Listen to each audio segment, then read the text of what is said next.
হাজার বছরের শ্রেষ্ঠ বাঙালি জাতির পিতা বঙ্গবন্ধু শেখ মুজিবুর রহমানের প্রতি গভীর শ্রদ্ধা রেখে আমি কথা শুরু করছি। আজকে দিনভর একটি বিষয় আপনারা লক্ষ্য করেছেন, সেটা হচ্ছে কেরানীগঞ্জে রূপালী ব্যাংকের একটি শাখায় সেখানে ডাকাতির ঘটনা। সেই ডাকাতির ঘটনাটি যখন ব্রিফিং করতে গেল, তখন একজন র্যাব সদস্য তিনি সেটার ব্রিফিং করতে গিয়ে একেবারে শেষ পর্যায়ে এসে কিছুটা সত্য তিনি বলে ফেললেন যে নাটকের অবসান ঘটেছে। তো সেটা একটু আপনাদেরকে দেখাই। শুনতে চাই, কথাটা শুনে আসতে চাই। করে এবং তারা তিনজন ডাকাত আত্মসমর্পণ করে আমাদের গাড়িতে উঠে আমরা 21 থেকে 20 থেকে 30 কতজন ছিল? আপনারা কতজন জানতে পেরেছেন? ব্যাংক না, কোনো ক্যাজুয়ালিটি হয়নি, কোনো ক্যাজুয়ালিটি হয়নি।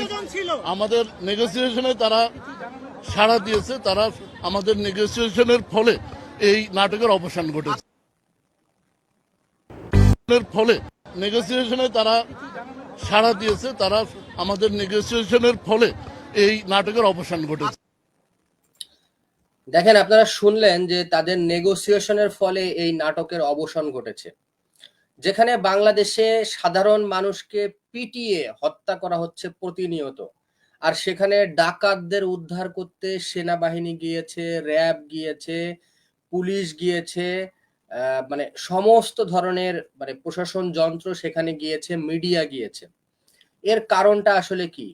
আমার কাছে, আমার দৃষ্টিতে মনে হয় যে গভর্নমেন্ট তার যে মূল ইস্যুগুলো রয়েছে সেগুলো ধামাচাপা দেওয়ার জন্যই এই নাটক মঞ্চস্থ করেছে।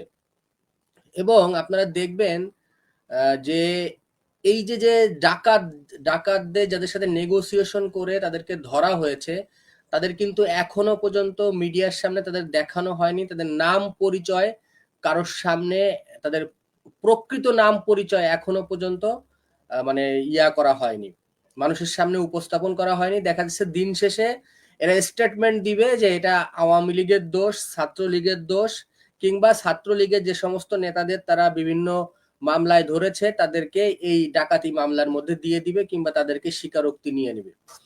তো এই যে নাটকটা মঞ্চস্থ করলো, এই মঞ্চস্থ করার পেছনের কারণটা হচ্ছে তারা মূল যে ইস্যুগুলো রয়েছে সেই ইস্যুগুলোকে তারা ধামাচাপা দেওয়ার চেষ্টা করছে।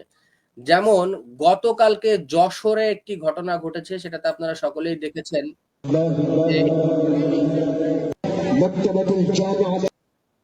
এই যে আইএস এর যে আত্মপ্রকাশের যে ঘটনা, সেটাকে তারা বলেছে যে এটা যেমন খুশি তেমন সাজো একটি অনুষ্ঠান হয়েছে, তার মানে এটা একটি নাটক ছিল। তারপরে এই যে নবীর আওলাদ আসলো, আসার পরে দেখেন তার সামনে একজন অত্যাধুনিক অস্ত্র নিয়ে সামনে মহড়া দিচ্ছে। সেই বিষয়টিকে পরবর্তীতে তারা কি বলল যে এটা হচ্ছে একটা খেলনা বন্দুক ছিল। এটা তাদের কাছে নাটক হয়েছে, খেলনা বন্দুক ছিল, মানে শাক দিয়ে মাছ ঢাকার চেষ্টা করেছে। তারপরে আরো কিছু দেখাই। এই যে দেখুন, মাদ্রাসায় অত্যাধুনিক অস্ত্র নিয়ে এই জঙ্গিরা ট্রেনিং দিচ্ছে। তাহলে এই যে যা কিছু ঘটছে, এই অস্ত্রগুলো কোথা থেকে আসছে এবং এই অস্ত্রগুলো কাদের অস্ত্র, কোথা থেকে আসলো? এই অস্ত্রগুলো যখন সরকারকে প্রশ্ন করা হচ্ছে, তখন সরকার একটি উত্তর দিচ্ছে, সেটা হচ্ছে এটা খেলনা পিস্তল, খেলনা বন্দুক, এবং এগুলো নাকি নাটক মঞ্চস্থ করা হয়েছে। আচ্ছা, আমরা ছোটবেলায় স্কুলে যে যেমন খুশি তেমন সাজো এই ধরনের অনুষ্ঠানে আমরা যোগ দিতাম। সেই সময় আমরা আমাদের মানে যে ছোট ছোট বাচ্চারা, আমরা যখন ছোট ছিলাম তখন আমরা মুক্তিযোদ্ধা সাজতাম, অন্যান্য অনেক কিছু সাজতাম, কিন্তু কেউ জঙ্গি কিন্তু সাজতাম না। কারণ মানে আমাদের মাথায় ওইটা কখনোই আসতো না। কিন্তু এই মাদ্রাসায় যারা এই ধরনের কর্মকাণ্ডগুলো করলো, তারা যে জঙ্গি সাজতে হবে, কিংবা যেটা বলছে যে ফিলিস্তিনি নিরীহ মানুষ তাদেরকে হত্যা করছে, নিরীহ মানুষদের কিভাবে হত্যা করছে সেই জিনিসটা মঞ্চস্থ করতো, কিন্তু তারা আইএস সেজে মানুষকে দেখাচ্ছে। তার কারণটা কি? তার কারণটা হচ্ছে তাদের মগজে মননে ওই ধরনের চিন্তা ভাবনা রয়েছে যে বাংলাদেশকে তাদের ইসলামিক স্টেট বানানো লাগবে। এই জন্যই তারা যেমন খুশি তেমন সাজো অনুষ্ঠানেও তারা এই আইএস সাজছে। কিন্তু আসলে এই ঘটনা পুরোপুরি গভর্নমেন্ট মানে ধামা চাপা দেওয়ার জন্য এই যে যে সমস্ত ঘটনা ঘটেছে, অস্ত্র, তারপরে আপনার এই যে নবীর আওলাদ, তারপরে এই যে এই অস্ত্র, তারপরে ওই যশোরে যে আপনার ইসের ঘটনা, এই আইএস এর উত্থানের যে ঘটনা, এই সমস্ত ঘটনা ধামা চাপা দেওয়ার জন্যই আজকে ডক্টর ইউনূসের প্রশাসন তারা এই দিনভর ডাকাতির নাটক সামনে এনেছে।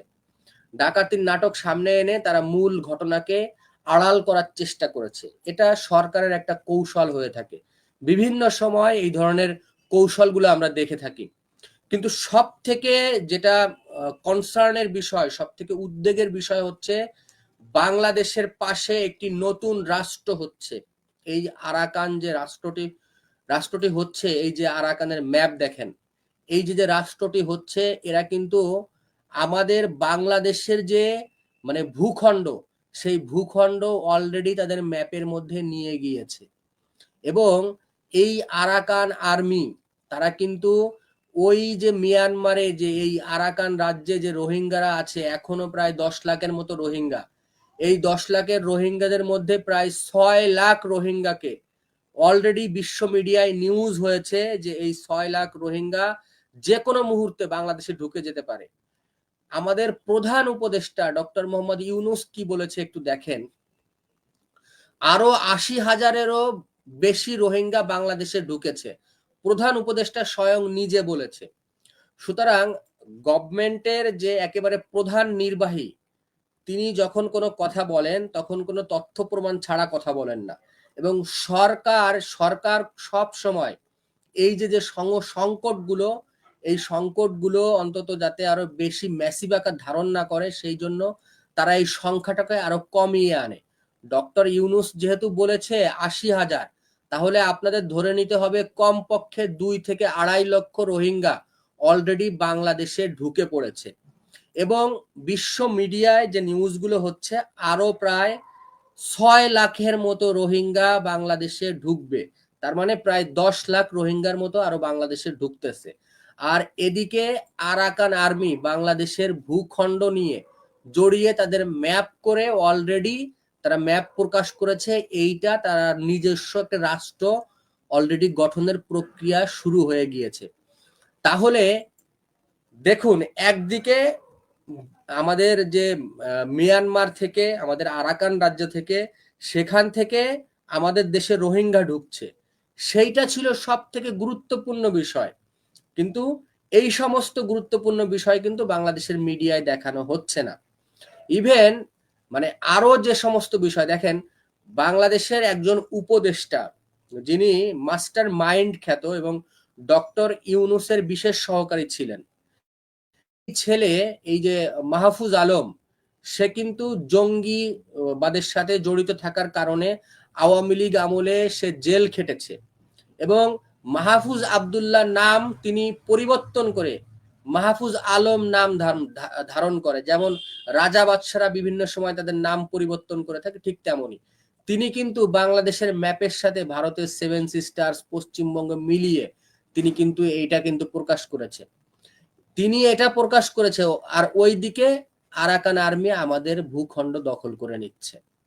আবার বাংলাদেশের যে প্রধান উপদেষ্টা, তিনি আবার পাকিস্তানের সাথে দহরম মহরম, এই দেখেন 71-এর অমীমাংসিত সমস্যা মীমাংসা করুন, মানে খুবই মানে চমকপ্রদ নিউজ যে 71 অমীমাংসিত সমস্যা।